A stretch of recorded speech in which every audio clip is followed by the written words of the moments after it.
Bom, vamos lá, é hora de falar do líder do Brasileirão. E eu tô falando de quem? Fala, Rodrigo Brandão.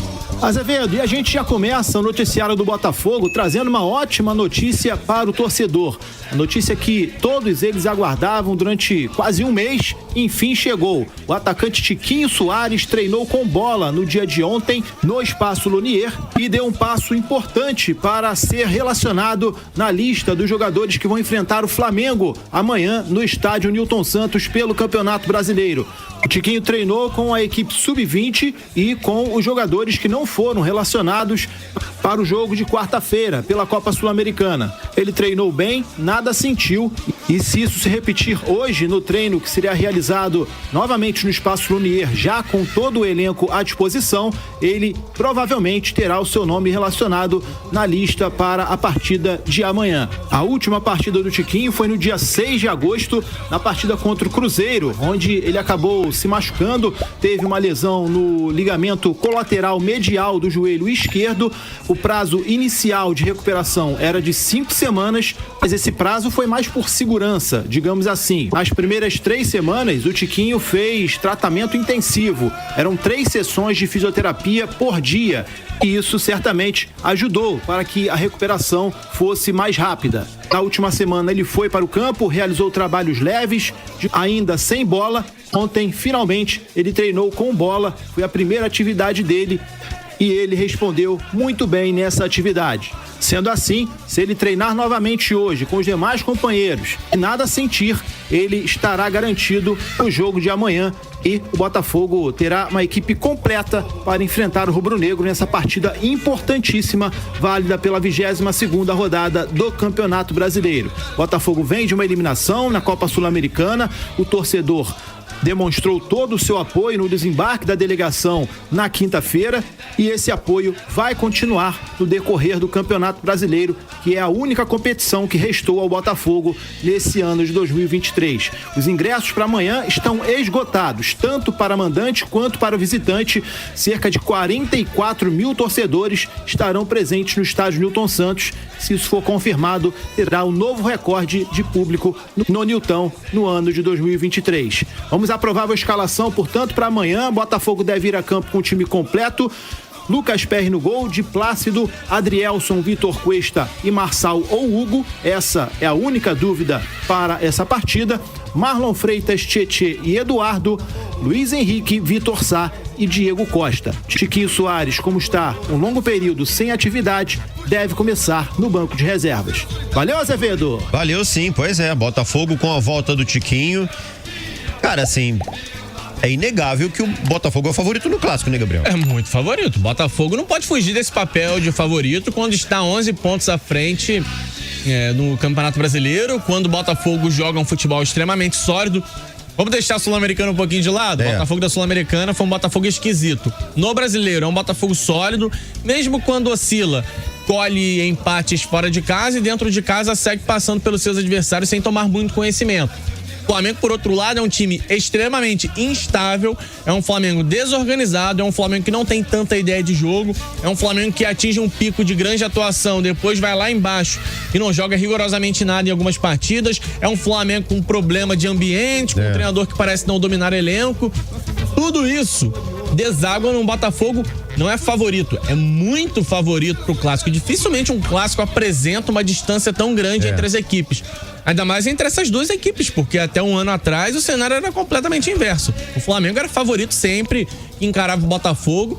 Então fica aí essa responsabilidade. O Flamengo era favorito quando encarava qualquer time do cenário nacional. Com certeza. Fica essa responsabilidade pro Botafogo, que nem sempre é uma responsabilidade gostosa de se lidar, né, Azevedo? E quantas vezes vimos no cenário de clássicos aquela equipe inferior conseguir superação, conseguir tirar força de onde não tem. E até porque o Flamengo também gosta desse tipo de confronto. Né? Isso aí, olha só, o Flamengo é um time muito qualificado. Você pode aqui questionar o trabalho que não vai bem, o momento não é bom, mas qualidade tem ali dentro daquele elenco. Um time como esse, jogando como franco atirador, pode se tornar um time perigoso. Agora, a gente não pode fugir também daquilo que é o prático no momento. O Botafogo insere um jogo de ritmo muito forte no estádio Newton Santos, utiliza da velocidade, utiliza da grama sintética a favor, E o Flamengo tem pavor desse tipo de jogo. O Flamengo é um time em alguns momentos lento, é um time que prefere até cadenciar, fica naquela coisa do jogo posicional, e quando tem que encarar um adversário com muita dinâmica, como é o Botafogo, isso pode complicar o Flamengo. Outra situação, o Botafogo ele muda estilo de jogo com a partida em andamento. Então pode ser que o Botafogo saia pra fazer uma pressão, jogando em casa, aproveitando que o momento do adversário não é bom. Mas é um Botafogo que sabe recuar, sabe jogar em transição, e é um time extremamente veloz pra atacar espaço. Então assim, o cenário pro Flamengo é muito complicado. Mas eu não descartaria uma surpresa, não descartaria uma zebra. É um clássico para apontar algumas situações de campeonato, né? Se o Flamengo perder, eu já acho que o Flamengo tá fora de disputa por título. Eu também. Se perder, vai de vez. Vai ter que focar de vez em termos de Copa do Brasil. Eu costumo dizer que pro Flamengo é interessante conquistar bons resultados no Brasileirão.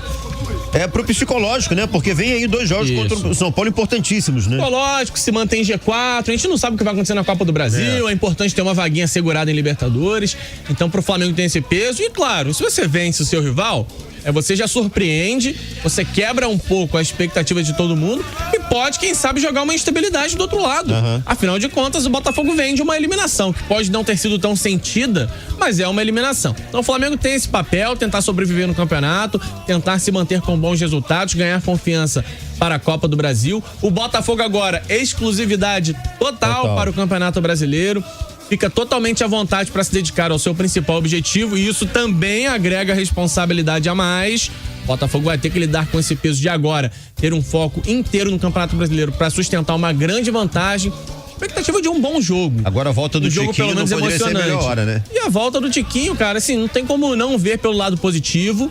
Eu acho que o Botafogo comunicou muito bem sobre essa lesão, né? O Botafogo já falhou na parte da comunicação em alguns momentos junto à torcida, mas dessa vez o Botafogo se resguardou, né? Falou que o cara precisava de 5 semanas, a previsão era o jogo contra o Atlético Mineiro, e é o que tudo indica. A grande novidade da lista de relacionados será o artilheiro do Campeonato Brasileiro, o craque do Campeonato Brasileiro disparado até aqui.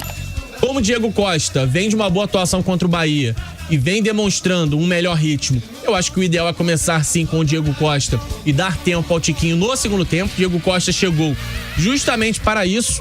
E aí você tem o Tiquinho Soares no banco. A gente não sabe qual será o cenário do jogo, né? De repente um Botafogo precisando correr atrás de resultado, você tem o Tiquinho no banco, é um ganho muito grande para a equipe alvinegra. Bom, rapaziada, aqui o Fogão 95 sempre com a gente. Vamos lá, rapaziada do Botafogo, Edson Moreira Bento. Azevedo, esse ano os cariocas vão ficar cada um com um título. Botafogo campeão brasileiro, Fluminense campeão da Libertadores, Flamengo campeão da Copa do Brasil e o Vasco penta rebaixado. Vai não. O Vasco vai, essa do Vasco vai segurar aí vai segurar na primeira divisão, né? Fogão vai passar o carro amanhã no Flamodinha, segundo ele aqui. E como consequência vai resolver o problema que o Landim não resolveu, demitir o Sampaoli. Vamos aguardar. Caso aconteça uma derrota dura, não duvidaria desse desfecho. Tá certo. O Hugo Léo tá postando aqui 6-1 Botafogo sobre o Flamengo, hein? Confiança lá no alto. Pois é. O Gladson DJ, Botafogo 4-0 amanhã sem pena.